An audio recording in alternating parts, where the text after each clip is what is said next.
Encore une recette que vous allez pouvoir enregistrer, simple et rapide. Cette fois-ci, on est sur des verrines version tatin, à base de petit beurre, pommes, caramel et de cette crème. Donc c'est une crème de pommes, je ne connaissais pas. Pour commencer, on va réaliser la chantilly, donc crème mascarpone. Moi, j'essaye de mettre autant de crème que de mascarpone.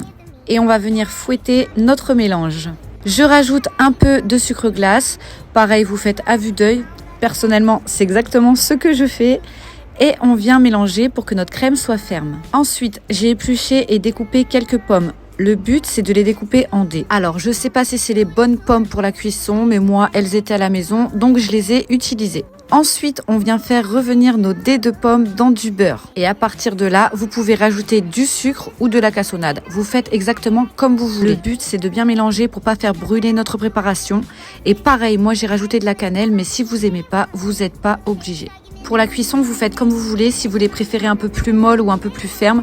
Moi, je me suis arrêtée ici. Je suis venue découper des petits beurres en fait dans mon robot. Et là, pareil, vous pouvez adapter la recette. Vous pouvez mettre par exemple des palets bretons. Je suis venue le mixer avec le robot, mais vous pouvez le faire à la fourchette. J'ai rajouté du beurre et un petit peu de concentré de caramel. Ça aussi, c'est une option. C'est si vous aimez. Faut aimer le caramel. Sinon, vous pouvez mettre du chocolat.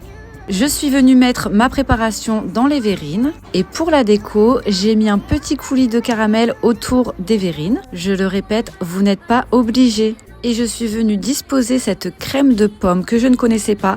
J'en ai mis un peu parce que je trouve que c'est vraiment sucré. Et par-dessus, on va venir disposer nos pommes. Je sais pas vous, mais déjà là, ça me donne trop envie. Et pour la décoration et la gourmandise, on va venir rajouter la chantilly. Je suis vraiment pas la meilleure pour les pochages, mais ça ne change rien au goût. Et je rajoute un petit peu de pralin. Voilà, j'espère que ce petit dessert vous a donné envie. Et moi, je vous fais des bisous.